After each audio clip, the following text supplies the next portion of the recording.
Are you sitting comfortably? Good. Welcome to today's Tony's Tale. This short story is entitled The Ultimatum by Susan Blackburn. Excuse me, young fellow. Would you perhaps assist me, please? My train leaves shortly and I've come over a little dizzy, a voice said. Bill's heart sank. He only had a few minutes himself to catch his train, and his future happiness depended on it. He sighed.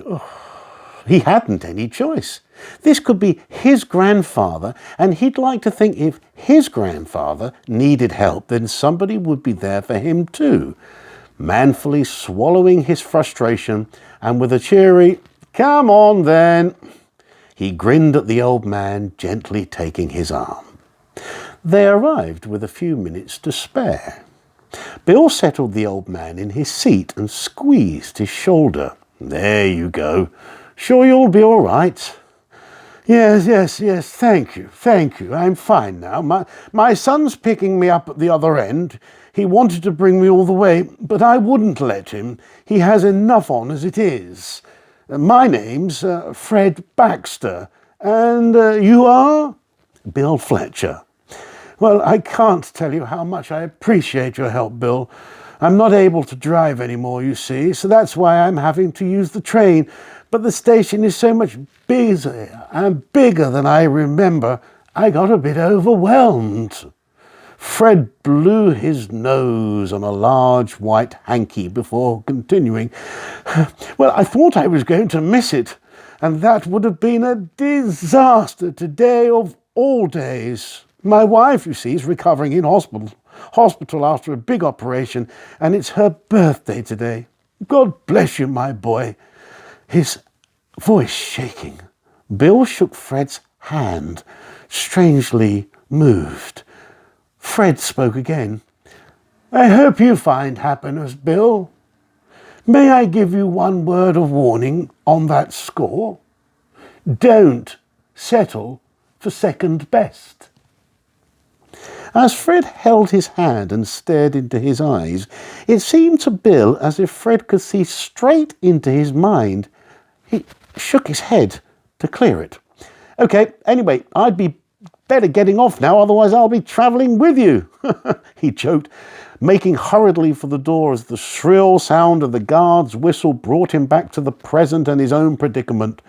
"Goodbye, Fred, and good luck. Yes, you too, my boy, and thank you so much again."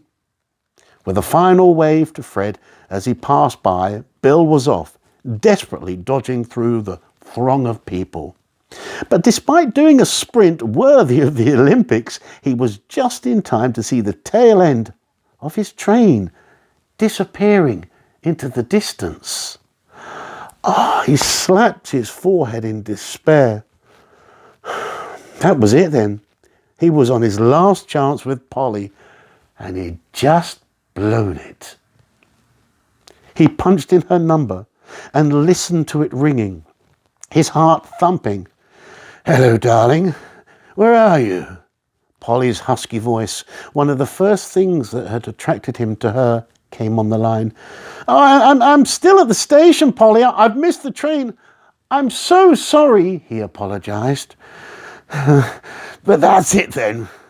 Her icy tones echoed his recent thoughts. "There is no point in you bothering to come round now, Bill. I'm not going to turn up late to Susie's party. I'll go on my own." There was a decisive click on the line. Bill stared at his phone. She'd actually hung up on him. He felt suddenly angry. She hadn't even let him explain. But his anger was short-lived.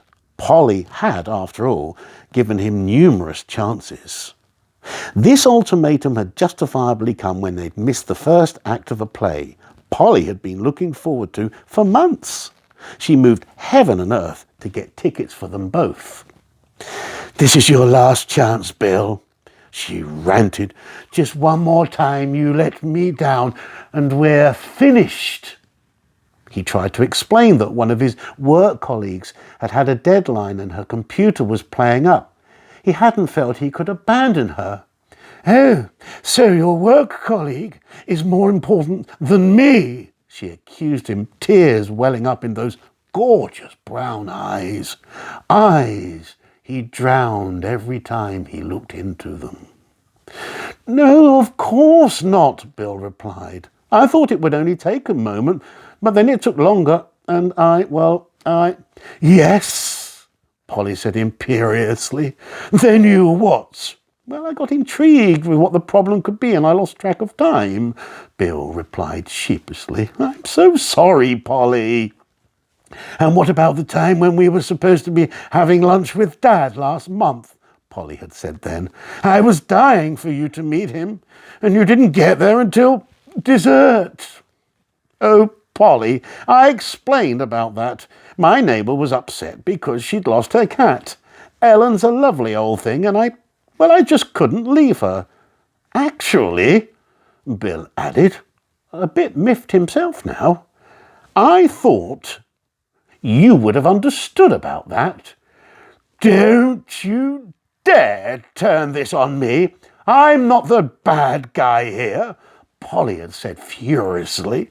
"There have been all the other times too, Bill.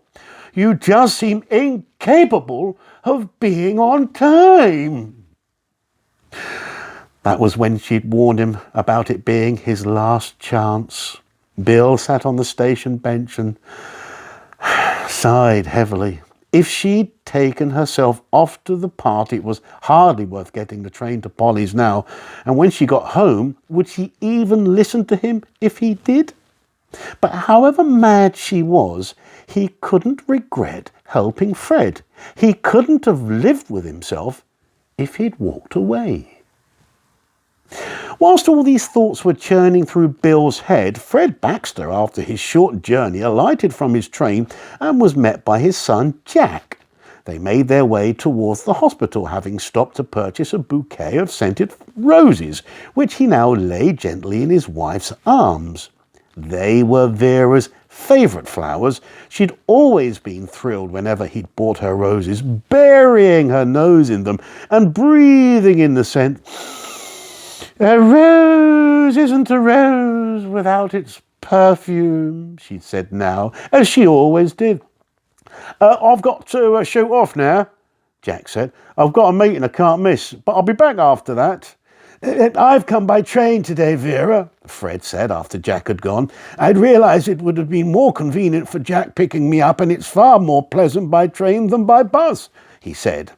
"I thought I was going to miss it, and I couldn't bear not seeing you on your birthday and bringing you your flowers, but this lovely young chap, Bill, stopped to help me." "You know, I can see things, Vera," he grinned. "Remember how you thought I was really weird the first few times it happened? Until you realise how the right word or action could help somebody." Fred chuckled. "Anyway," he went on, "I could see that Bill was a bit mixed up and confused at the moment. I hope that what I said guides him to make the right choice, that it helps him, like he helped me, to find the happiness he deserves." Bill got himself a coffee from the station cafe and sat pondering. It was strange how things seemed to happen whenever he was supposed to meet up with Polly. It wasn't even as if he was a lousy timekeeper. Whenever he'd been late, it had been for a good reason. He never seemed to have problems getting to work on time or being prompt for other appointments. Maybe fate was trying to tell him something. Then a cold hand clenched his heart at the thought of Polly no longer being in his life. Well, hold on a minute, Bill thought as he took another gulp of his coffee. What would he actually miss about her? Just lately, she seemed to have done nothing but criticise him. She was never happy with what he wore. If he tried to surprise her with an outing he'd arranged, it always seemed as if she would rather be doing something else. She always chose really high-class restaurants to eat in, which cost a fortune. Not that he minded the expense, but he could never relax. They weren't really him somehow. And they could never agree on films anymore. She would sigh and fidget all the way through his choices, and she had never forgiven him for falling asleep during some highbrow offering to which she had dragged him. He thought back to when they first got together 2 years ago. She'd started work as a trainee in the law firm he'd worked in since he'd passed his exams. He thought all his Christmases had come at once when she'd agreed to go out with him. She was fun-loving and gorgeous, and had just that way about her that he was attracted. But that was over a few years ago, and over time she changed, Bill realised. They had been to dinner a few times with some of their more senior colleagues, and he admitted to himself that there was a restlessness and discontentment that had crept into her demeanour. He watched her eyeing up the gorgeous decor, the fabulous furnishings, the state-of-the-art kitchens. Then he'd seen her looking around his home, a pouty, discontented look on her lovely face. At that time, he dismissed it as him imagining things because he hadn't wanted it to be true. He hadn't wanted to admit things weren't working anymore. They had been so happy. "Hello, Bill. Mind if I sit here?" Bill was shaken out of his thoughts, looked up to see Ellen, his neighbour, standing there. Are you okay?" she asked him. No, not really," he said. "Well, anything I can do to help?" She sounded so sympathetic, he found himself pouring out his predicament to her. Ellen listened attentively, without interruption. "So now, I'm not sure what to do." Bill stared disconsolately at a piece of litter wafting gently in the draughty station. "Well, I suppose you have to decide if you still love her or not," Ellen replied gently. "Just don't settle for second best, Bill. You're worth more than that." Bill felt a tingle up his spine. That was exactly what Fred had told him earlier. "Thanks for listening, Ellen," he said, giving her a hug. "I suspect I've got some thinking to do." Back at home, Bill poured himself a beer and took it outside. Looking around, he felt a sense of pride in the cottage garden he'd deliberately designed with conservation more than style in mind. Watching the butterflies and the bees hovering and flitting from plant to plant in the warm evening sunshine with the scent of sweet williams, honeysuckle, and carefully chosen varieties of rambling roses drifting over to him, he felt a contentment he'd not experienced in a long while. Polly had been forever on at him to go for a more designer garden. Just one more way, he realised now, that she had been trying to change him. Sadness overcame him as the realisation dawned that he didn't love her anymore. He waited for the pain to hit, but it was actually relief that swept over him. No more desperately trying to please Polly in the hopes of happiness for them both. He was free now, and he would set her free too, to pursue her future. Bill grinned, raised his glass to the gorgeous evening sky. "Thank you, Fred," he said. "Here's to you." The end.